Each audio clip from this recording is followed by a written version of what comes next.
किसी को छोटा दिखाने से, किसी को छोटा बताने से, किसी को नीचा दिखाने से हम ना तो ऊंचे बन सकते हैं, ना हम बड़े बन सकते हैं। नमस्कार दोस्तों, मेरा नाम है नितिन और आप मुझे सुन रहे हैं यूट्यूब के इस चैनल पर।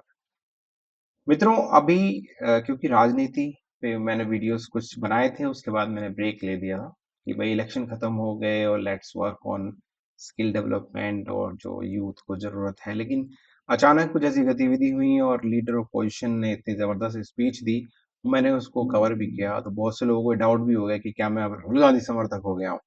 मैंने पहले भी अपनी इस वीडियो में बहुत क्लियरली बताया है, फिर से मैं आपको बता रहा हूँ, ना मैं बीजेपी की तरफ हूँ, ना मैं राहुल गांधी जी की कांग्रेस की तरफ हूँ, मैं आपकी तरफ हूँ। ना मैं ए साइड में हूँ, ना बी साइड में हूँ। I am for the C side, that is for the citizen. एक, बिकॉज वी द पीपल।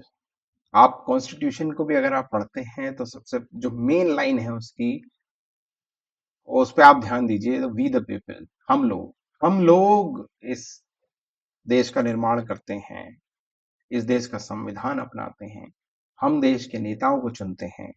तो हम अपना पॉइंट ऑफ व्यू भी रख सकते हैं, हम अपना दृष्टिकोण भी ठीक प्रकार से रख सकते हैं। और बस क्या हो गया है ना कि हम 5 साल में एक बार गवर्नमेंट चुनते हैं तो हमें फिर बाद में बोलने का अधिकार नहीं है, ऐसा लोगों को लगता है। तो ये गलतफहमी बहुत जल्दी दूर हो जानी चाहिए कि भाई अब जनता थोड़ी जागरूक हो गई, क्योंकि डेवलपमेंट के युग में, इस इंफॉर्मेशन के युग में अब अपनी बात लोगों तक पहुंचाना काफी आसान हो गया है। और independent point of view her individual का होना चाहिए और उसे वो व्यक्त भी करना चाहिए, और उसका यूट्यूब बहुत अच्छा माध्यम है। तो आज जिस टॉपिक पर आप समझ गए होंगे कि नेता की बात चल रही थी और मैंने लीडर ऑपोजिशन में जो बढ़िया स्पीच दी, specially for the confidence he has shown, for the topics he has covered, और how alert he was during delivery of content, that was the main highlight. और पहली बार जैसे कहें कि एक लीडर उभरता हुआ मुझे नजर आया है, और कैंपेन में भी ये बात नजर आई है। वैसे भी कहते हैं ना, जब आप बहुत बड़ी यात्रा कर लेते हैं, ये सभी के लिए भी मैं अनुरोध करूंगा कि जब आप एक यात्रा कर लेते हैं, वो भी पैदल यात्रा कर लेते हैं, तो कुछ प्लेनेट आपके एक्टिवेट हो जाते हैं and it start building up inside you. बाकी लोगों को तो पता चलता है, आपको तो इतना पता नहीं चलेगा, लेकिन लोगों को पता चल जाता है कि आपके अंदर कुछ बदल रहा है, कुछ चीजें हो रही हैं, घट रही हैं, और वो दिखने लग जाती हैं आपकी आवाज में, आपके रंग ढंग में, आपके स्पीचेस में, आपके हाव भाव में, आपके शब्दों में, आपके कर्मों में। तो ये बहुत अच्छी चीज है जो हुई।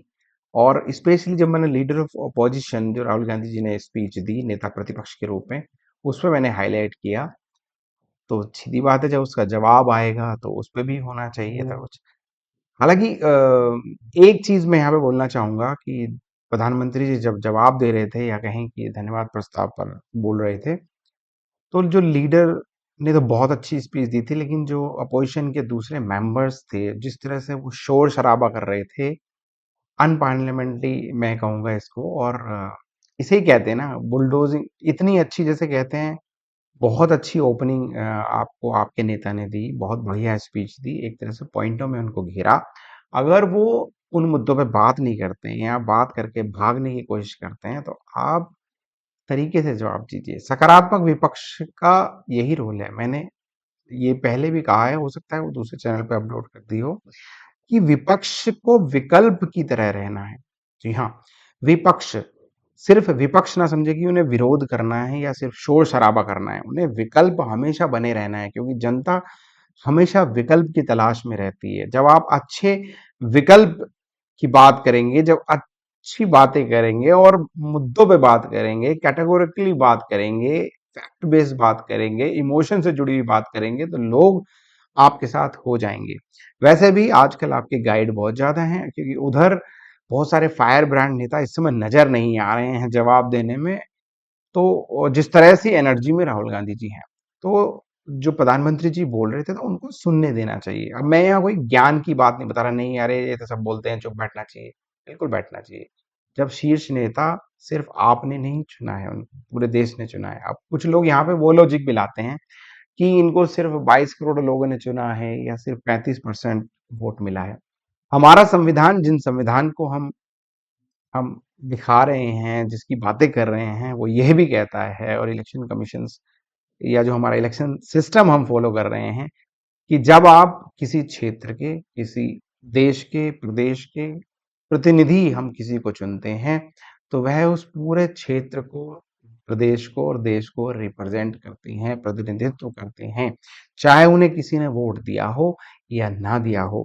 तो ये गलती कभी ना करें। जब हम अयोध्या की बात करते हैं, फैजाबाद की बात करते हैं, तो अवधेश प्रसाद जी अयोध्या और फैजाबाद के हर एक, जी हाँ, जिन्होंने उन्हें वोट दिया हो या ना दिया हो, वो सभी का प्रतिनिधित्व पार्लियामेंट में, हमारी संसद में वहां कर रहे हैं। उसी प्रकार जो भारत देश के प्रधानमंत्री अगर श्री नरेंद्र मोदी जी हैं, तो वो मेरे भी रिप्रेजेंटेटिव हैं। मैंने उनको वोट किया है, उनके प्रत्याशी को, बहुत अच्छी बात है। जिन्होंने उन्हें नहीं किया, मैंने जिस प्रत्याशी को वोट किया, जो वो जीते हों, चाहे हारे हों, चाहे कुछ भी हो, तो कुल मिलाकर वो सबका प्रतिनिधित्व करते हैं। तो संविधान की मर्यादा यही है कि हम जनादेश का पालन करें, उसे सहर्ष स्वीकार करें। वो हरवंश राय जी कहते भी है ना, क्या कमी रह गई देखो और सुधार करो, जब तक न सफल हो नींद चैन को त्यागो तुम, संघर्ष का मैदान छोड़कर मत भागो तुम, अरे कुछ किए बिना ही जय जयकार नहीं होती। तो अगर थोड़ी बहुत आपकी जय जयकार हो रही है, या आपको बल मिल रहा है, या आपको उत्साह मिल रहा है, आपको इस समय कॉन्फिडेंस आ रहा है, आत्मविश्वास जग रहा है, तो उसका कारण है कि वो जनता ने आप पर भी, जी हाँ, आप पर भी विश्वास जताया है। जिस तरह से नेता पक्ष पे विश्वास जताया है कि उन्हें फिर से प्रधानमंत्री बनाया गया है, उसी तरह से आपको भी एक मजबूत नेता प्रतिपक्ष का रोल दिया गया है। उसी तरह में विपक्ष के दूसरे मेंबर जो हा हा ही और भाषणबाजी में बहुत ज्यादा जुमलेबाजी, वो जब जुमलों का आप विरोध करते हो, तो आप देखो ना, पीछे से आप, ऐसा नहीं है कि कंटिन्यूअसली शोर शराबा करते रहें। ये बहुत ही गंदा और गलत मैसेज जाता है, ना सिर्फ देश में बल्कि हमारे जो विश्व में भी, जो इस टेलीकास्ट को देखते हैं। और आजकल जब सोशल मीडिया के इस युग में, जहां पर आपकी क्लिप काट कर कुछ भी कहीं भी चिपकाई जा सकती है, जब कहीं से भी आपका ये रवैया देखा जाएगा, तो you are also getting negative. जी हाँ, आप हर समय, लोग आंकते रहते हैं, जांचते रहते हैं, परखते रहते हैं कि आप कैसा व्यवहार कर रहे हैं। अगर आपका व्यवहार अनुकूल नहीं है, सही नहीं है, भद्दा है, गंदा है, चाहे वो, और वो भी हमारे प्रधानमंत्री के प्रति, तो ये बहुत ही शर्मनाक है, बहुत ही बेहुदा है। तो आप कहेंगे कि अब आप क्या बीजेपी की तरफ से बैटिंग करने लग गए? मैंने फिर वो आपसे कहा हो, ना मैं ए टीम में हूं, ना बी टीम में हूं, मैं हमेशा सी टीम में हूं, सिटीजन टीम में हूं। और कंटेंट की बात कर रहा हूं कि जो गलत है उसे गलत कहने का साहस आपके अंदर भी हमेशा होना चाहिए। तो आप लोगों ने देखा होगा कि वो कंटिन्यूअसली बोलते रहे। अब ये इसमें देखो, आप उनकी हिम्मत से और अपने अंदर कॉन्फिडेंस को आप देखें कि वो टॉपिक पे बोल रहे थे, और बीच बीच में वो लोगों की तरफ देख भी रहे थे, कि जो नहीं चाहते थे कि वो बोल पाए, इतना जोर जोर से शोर कर रहे थे, लेकिन वो फिर भी बिना डरे बोल रहे थे। तो इसी से कहते हैं ना, बंदे में इसमें भी तो दम है। तो मजा तो इसीलिए आ रहा है कि दोनों तरफ जरा फाइटिंग स्पिरिट हो रही है। अब एक तरफ आप बोल सकते हैं जो 75 साल के करीब पहुंच रहे हैं, और एक तरफ 50 साल के हैं, तो एज का गैप तो है, लेकिन उनका जो अनुभव है, उनका जो एक्सपीरियंस है, उनकी जो वाक पटुता है, उनकी जो अपने शब्दों पर पकड़ है, वो कमाल की दिख रही थी, कि उन्होंने कंटेंट पे उस टिके रहे, उन्होंने उसका जवाब देते रहे। हालांकि अब मैं यहाँ पे भी उनको थोड़ा सा क्रिटिक मोड पे जाने की कोशिश करूंगा, कि कुछ बातें उन्होंने सही नहीं कही। जैसे पता नहीं, कभी-कभी मैं कभी-कभी ये सोचता हूँ कि एक वीडियो इसी बात पे बन जाएगा, आप कहाँ गए मोदी जी? जी हाँ, जिनको हम 2014 से, बल्कि ये कहें कि 2000 लोग 2012 से जब से वो प्रधानमंत्री बनाने के लिए उत्सुक थे उनको, वो एक अजीब-सी फैन फॉलोइंग थी उनकी, गजब की फैन्स फैन्स फॉलोइंग थी। तो वो अचानक से वो कहाँ लुप्त से हो गए हैं। मेबी जो थोड़ा-सा जो बहुमत से जो थोड़ा पीछे रह गए बीजेपी के दम पे, हालांकि सरकार उनकी बन गई, लेकिन फिर भी एक कॉन्फिडेंस की थोड़ी सी कमी दिखती रहती है। एक अजीब-सा मतलब ना जैसे थोड़ा-सा 2 कदम पीछे वो चल रहे हैं। वो किस्से, वो कहानियाँ, वो जादूगरी थोड़ी-सी मिसिंग है, जो मैंने पिछले कुछ वीडियोज़ में भी आपको बताने की कोशिश की थी कि इल्यूज़न, द मैजिक, ज अगर जादूगर जब इधर से कबूतर निकालता है और इधर, तो उसको दिखते नहीं, वो जो टूल्स यूज़ करता है, जो सिस्टम यूज़ करता है, जो छुपी हुई चीज़ें होती हैं, अगर वो नज़र आ जाएँ तो इल्यूज़न टूटा हुआ माना जाता है और वो जादूगरी जादूगरी नहीं कही जाती। तो वो ऐसा इस तरह से हो रहा है इस समय उनकी डिलीवरी ऑफ स्पीच में। हालाँकि वो डिलीवरी बहुत सक्सेसफुली उन्होंने कंप्लीट करी, वो बहुत सारी बातों को उन्होंने हाइलाइट किया।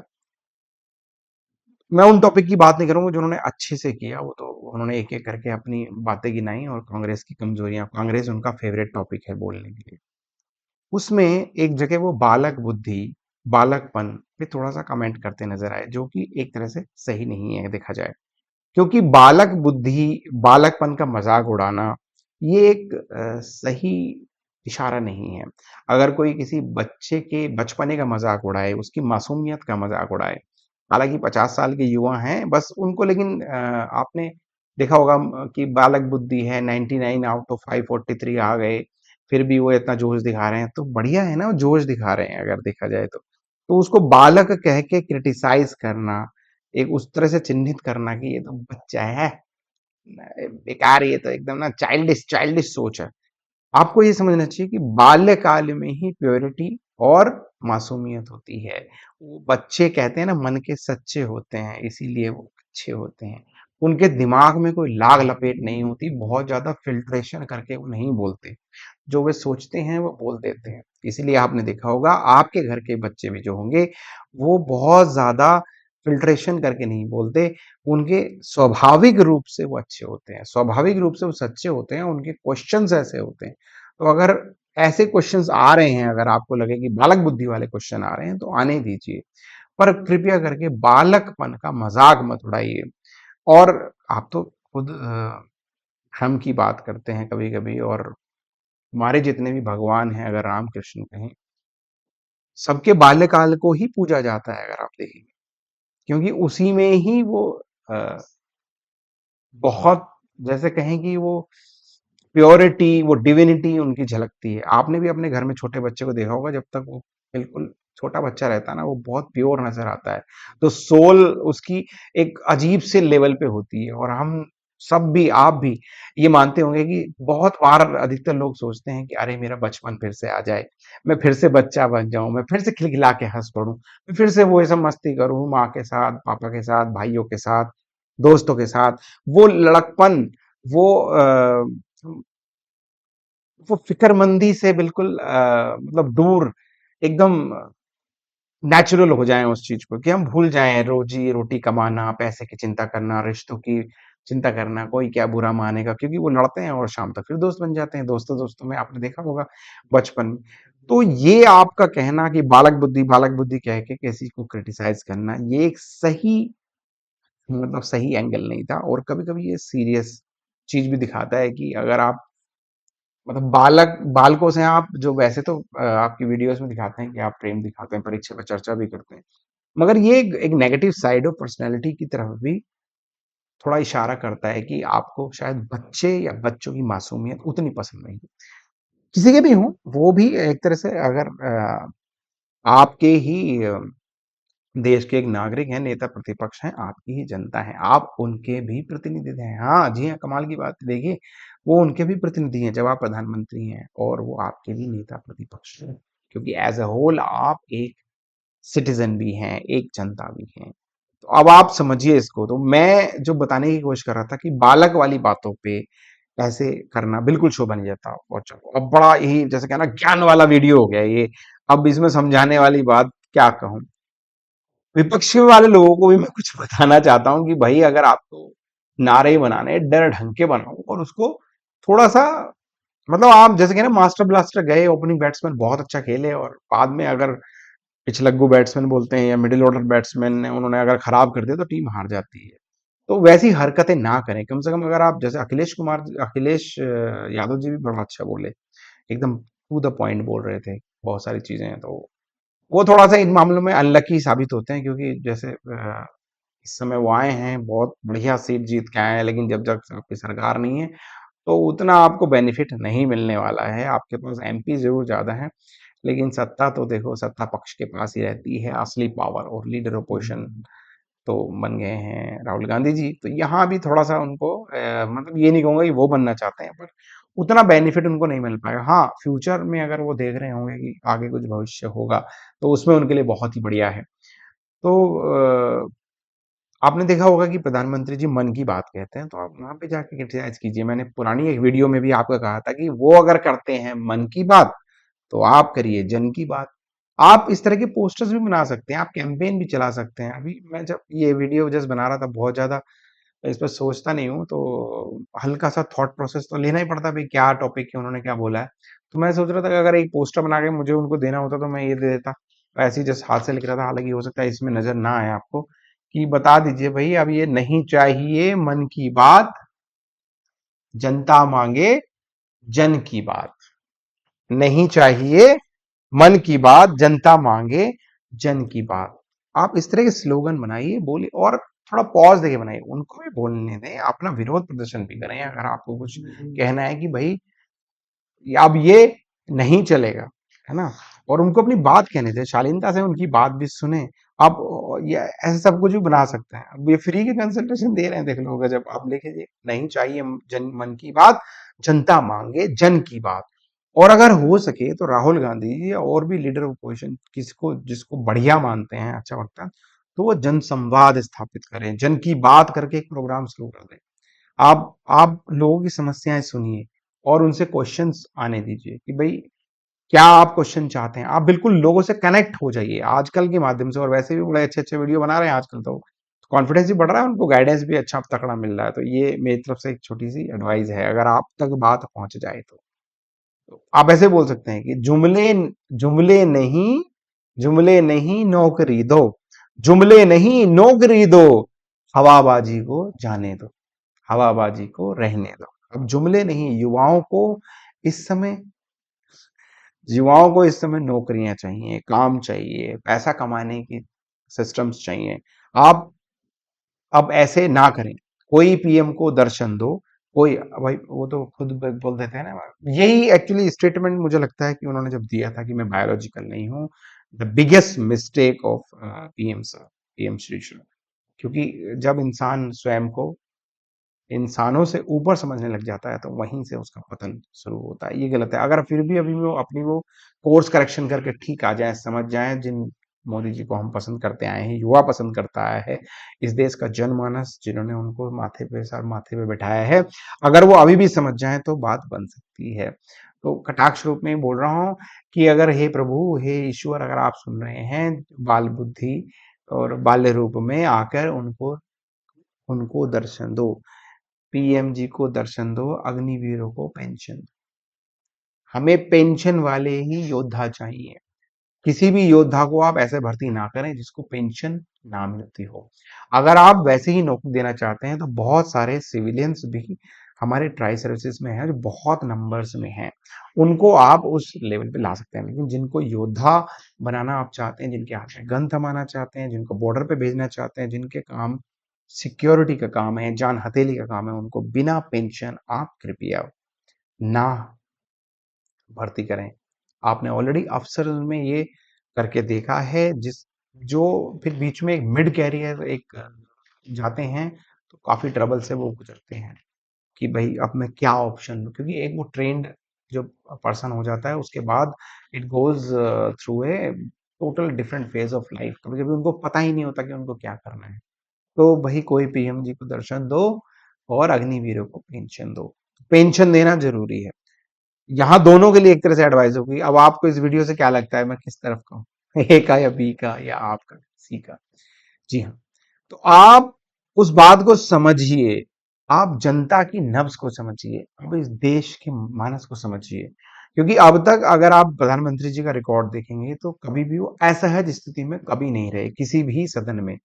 जब वो 12 साल उन्होंने गुजरात के चीफ मिनिस्टर रहे, वहां पे वो नेता पक्ष रहे, एक गवर्नमेंट उनकी रही, एक कहें कि चीफ मिनिस्टर के पद पे रहे, बहुत बड़े संवैधानिक पद पे रहे। उसके बाद वो फिर 10 साल देश के प्रधानमंत्री रहे। तो कहीं सदन में ना तो नेता विपक्ष रहे हैं, ना वो कहीं सेकंड लीड में रोल रहे हैं। हमेशा वो टॉप लेवल पे रहे हैं, टॉप। तो पहली बार थोड़ा-सा अपोज़िशन फ़ील कर रहे हैं। तो यहाँ से उनकी उनके नेतृत्व की, उनकी नेतृत्व क्षमता की, उनकी कैपेबिलिटी की, उनकी कैपेसिटी की, उनके स्वभाव की, सबकी टेस्टिंग होगी और ये उनके लिए भी अच्छा है। और जैसे कहते हैं ना, अगर अंदर जो है तो अगर बढ़िया बाहर आएगा तो प्रोडक्ट बढ़िया ही है। तो ये जब आग में लोहा तपता है तो निखरता ही है। सोना, सोना भी स्पेशली तपता है तो उनकी रियल टेस्टिंग है ये, अगर देखा जाए तो। लिटमस टेस्ट है उनका। अब देखते हैं कि उनका रंग नीला है कि लाल है। आप ये समझिए, पहली बार वो थोड़ी सी ऐसे स्थिति में है कि गवर्नमेंट तो उनकी बन गई है, मिली-जुली सरकार बनी है, उन्हें थोड़ा दलों को समझाते हुए ले चलना है। देखते हैं क्या कमाल करते हैं वो। फिलहाल भाई राहुल गांधी जी ने ओपनिंग बढ़िया की और मैं कहूंगा कि ऐसे ही जबरदस्त वो बोलें और जन की बात वो शुरू करें, लोगों से संवाद करें, अपनी बात सरकार तक पहुंचाएं, अपनी बात देश तक पहुंचाएं।